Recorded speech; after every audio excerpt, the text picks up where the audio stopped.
बंधुओं नमस्कार।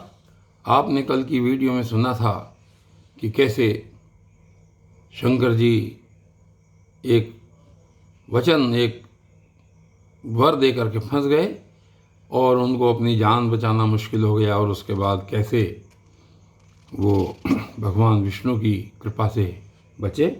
और आज के इस अध्याय में भृगु जी के द्वारा तेज देवों की परीक्षा और भगवान जो थे वो ब्राह्मण बालकों को जो मर गए थे उनको वापस लेकर के आए हैं। चलिए देखते हैं आज के इस अध्याय में क्या कहते हैं।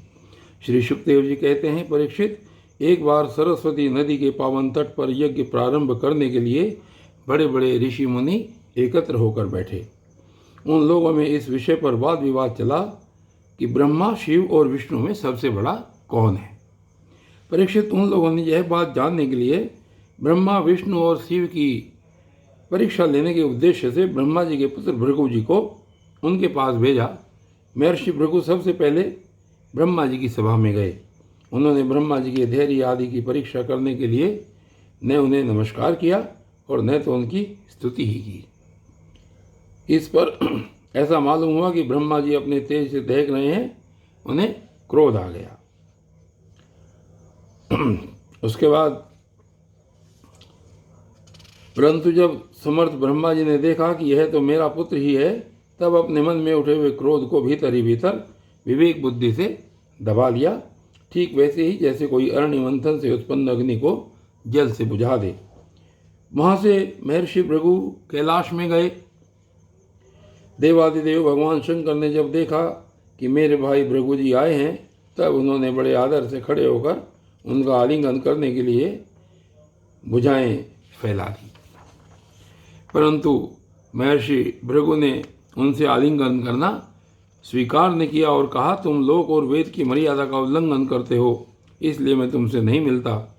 भृगु जी की यह बात सुनकर भगवान शंकर क्रोध के मारे तिलमिला उठे। उनकी आंखें चढ़ गई। उन्होंने त्रिशूल उठाकर महर्षि भृगु को मारना चाहा, परंतु उसी समय भगवती सती ने उनके चरणों पर गिरकर बहुत अनुनय विनय की और किसी प्रकार उनका क्रोध शांत किया। अब महर्षि भृगु जी भगवान विष्णु के निवास स्थान वैकुंठ में गए। उस समय भगवान विष्णु लक्ष्मी जी की गोद में अपना सिर रखकर लेटे हुए थे। भृगु जी ने जाकर उनके वक्ष स्थल पर एक लात कसकर जमा दी। भक्त वत्सल भगवान विष्णु लक्ष्मी जी के साथ उठ बैठे और झटपट अपने शैया से नीचे उतरकर मुनि को सिर झुकाया, प्रणाम किया। भगवान ने कहा, ब्राह्मण, आपका स्वागत है, आप भले पधारे। इस आसन पर बैठकर कुछ क्षण विश्राम कीजिए। प्रभु, मुझे आपके शुभागमन का पता न था, इसी से मैं आपकी अगवानी न कर सका। मेरा अपराध क्षमा कीजिए। महामुने, आपके चरण कमल अत्यंत कोमल हैं। यूँ कहकर भृगु जी के चरणों को भगवान अपने हाथों से सहलाने लगे और बोले, महर्षि, आपके चरणों का जल तीर्थों को भी तीर्थ बनाने वाला है। आप उससे वैकुंठ लोक, मुझे और मेरे अंदर रहने वाले लोकपालों को पवित्र कीजिए। भगवान, आपके चरण कमलों के स्पर्श से मेरे सारे पाप धुल गए। आज मैं लक्ष्मी का एकमात्र आश्रय हो गया। अब आपके चरणों से चिन्हित मेरे वक्ष स्थल पर लक्ष्मी सदा सर्वदा निवास करेंगी। श्री सुखदेव जी कहते हैं, जब भगवान ने अत्यंत गंभीर वाणी से इस प्रकार कहा, तब भृगु जी परम सुखी और तृप्त हो गए। भक्ति के उद्रेक से उनका गला भर आया, आंखों में आंसू छलक आए और वे चुप हो गए। परीक्षित, भृगु जी वहाँ से लौटकर ब्रह्मवादी मुनियों के सत्संग में गए। सत्संग में आए और उन्हें ब्रह्मा, शिव और विष्णु भगवान के यहाँ जो कुछ अनुभव हुआ था वह सब कह सुनाया। भृगु जी का अनुभव सुनकर सभी ऋषि मुनियों को बड़ा विस्मय हुआ। उनका संदेह दूर हो गया। तब से वे भगवान विष्णु को ही सर्वश्रेष्ठ मानने लगे, क्योंकि वे ही शांति और अभय के उद्गम स्थान हैं। भगवान विष्णु से ही साक्षात धर्म, ज्ञान, वैराग्य, 8 प्रकार के ऐश्वर्य और चित्त को शुद्ध करने वाला यश प्राप्त होता है। शांत, समचित, अकिंचन और सबको अभय देने वाले साधु मुनियों की वे ही एकमात्र परम गति है, ऐसा सारे शास्त्र कहते हैं। उनकी प्रिय मूर्ति है सत्व और इष्ट देव है ब्राह्मण। निष्काम, शांत और निपुण बुद्धि, विवेक संपन्न पुरुष उनका भजन करते हैं। भगवान की गुणमयी माया ने राक्षस, असुर और देवता उनके ये 3 मूर्तियां बना दी हैं। इनमें सत्वमयी देव मूर्ति ही उनकी प्राप्ति का साधन है। वे स्वयं ही समस्त पुरुषार्थ स्वरूप हैं। श्री सुखदेव जी कहते हैं, परीक्षित, सरस्वती तट के ऋषियों ने अपने लिए नहीं, मनुष्यों का संशय मिटाने के लिए ही ऐसी युक्ति रची थी। पुरुषोत्तम भगवान के चरण कमलों की सेवा करके उन्होंने उनका परम पद प्राप्त किया। सूत जी कहते हैं, शौनकादि ऋषियों, भगवान पुरुषोत्तम की यह कमनीय कीर्ति कथा जन्म मृत्यु रूप संसार के भय को मिटाने वाली है। यह व्यास नंदन भगवान श्री सुखदेव जी के मुखारविंद से निकली हुई सुरभिमय मधुमयी सुधा धारा है। इस संसार के लंबे पथ का जो बटोही अपने कानों के दोनों से इसका निरंतर पान करता रहता है, उसकी सारी थकावट जो जगत में इधर उधर भटकने से होती है, दूर हो जाती है। श्री सुखदेव जी कहते हैं, परीक्षित, एक दिन की बात है। द्वारकापुरी में किसी ब्राह्मण के गर्भ से एक पुत्र पैदा हुआ, परंतु वह उसी समय पृथ्वी का स्पर्श होते ही मर गया।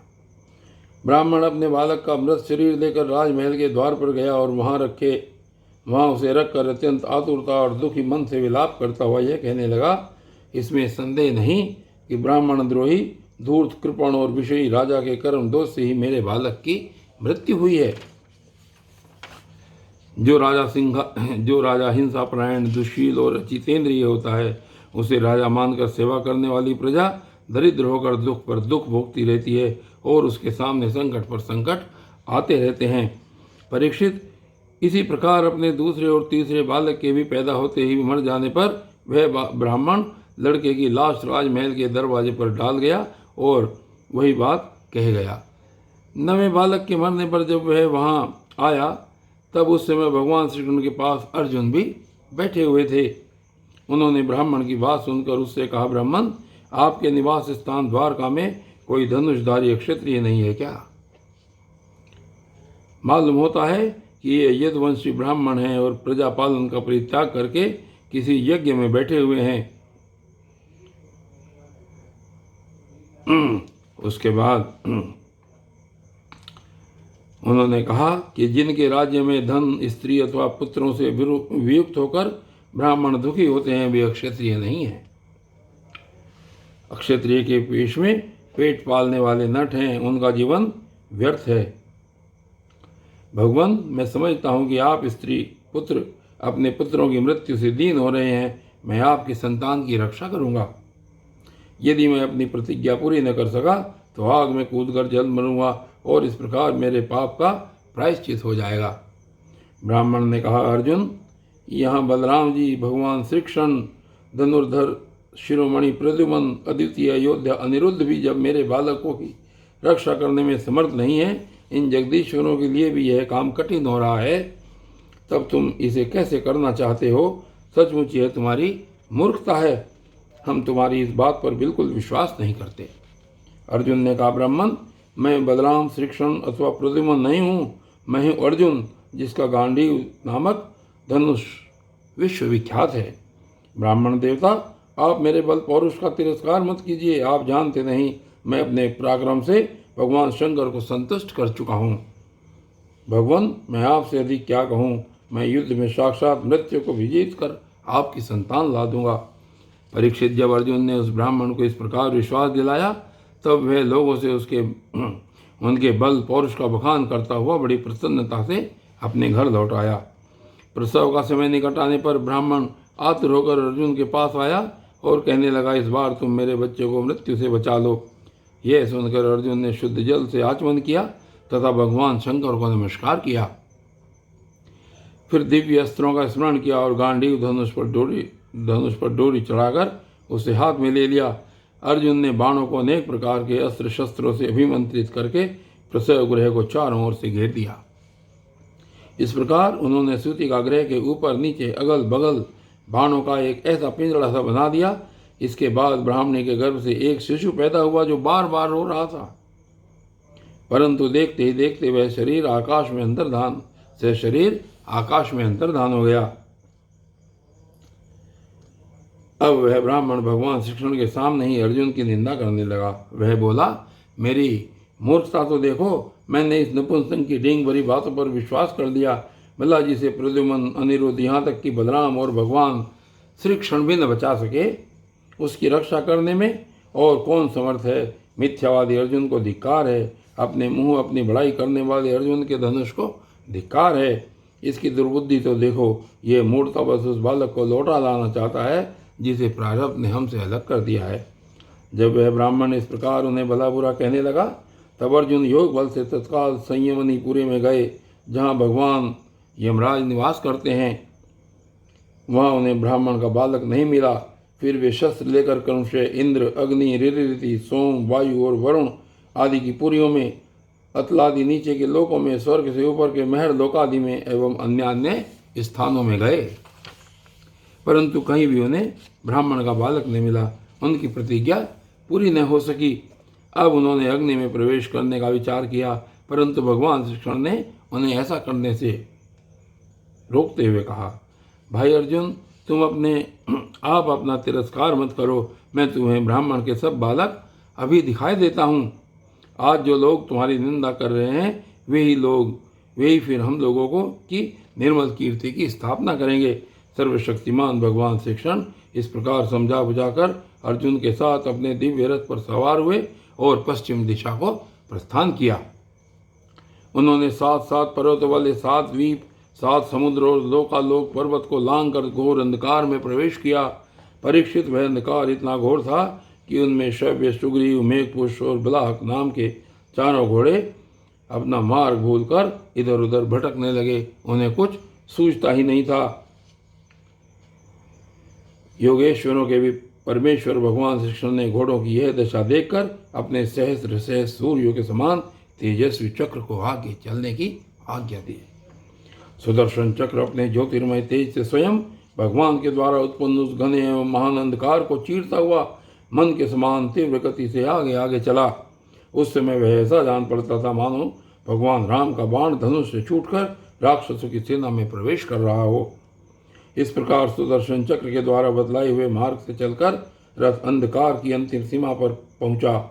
उस अंधकार के पार सर्वश्रेष्ठ, पारावार रहित व्यापक परम ज्योति जगमगा रही थी। उसे देखकर अर्जुन की आंखें चौंधिया गई और उन्होंने विवश होकर अपने नेत्र बंद कर लिए।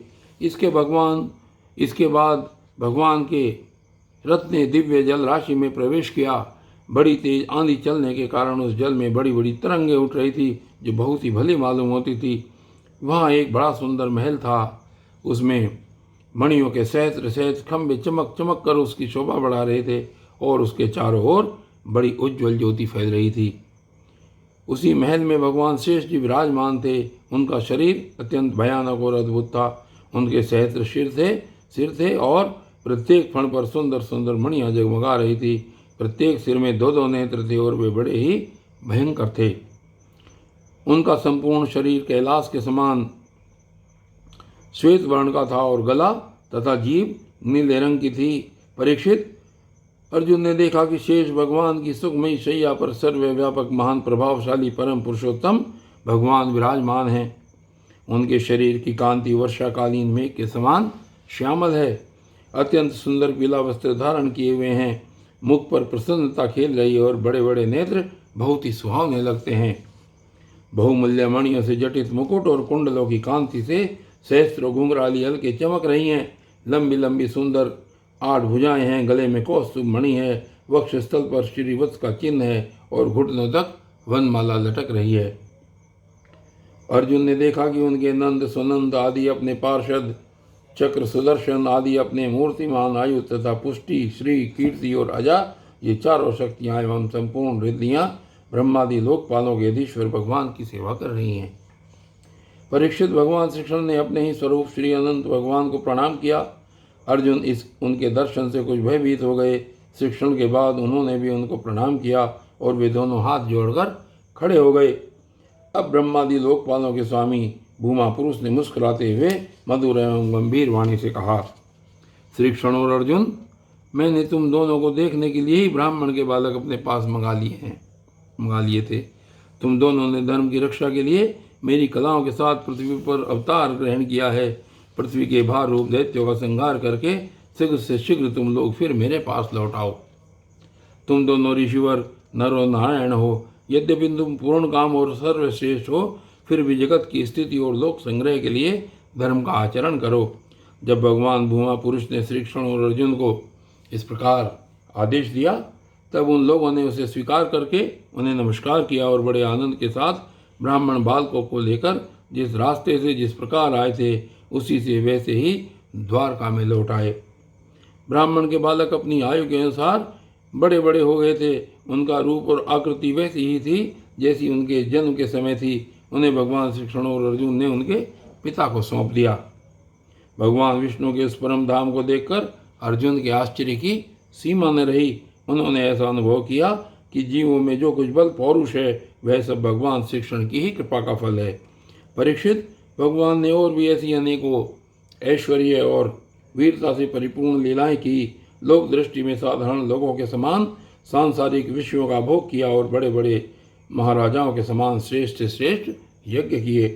भगवान श्री कृष्ण ने आदर्श महापुरुषों का आचरण करते हुए ब्राह्मण आदि समस्त प्रजा वर्गों के सारे मनोरथ पूर्ण किए, ठीक वैसे ही जैसे इंद्र प्रजा के लिए समयानुसार वर्षा करते हैं।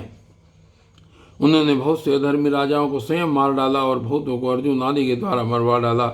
इस प्रकार धर्मराज युधिष्ठिर आदि धार्मिक राजाओं से उन्होंने अनायास ही सारी पृथ्वी में धर्म मर्यादा की स्थापना करा दी।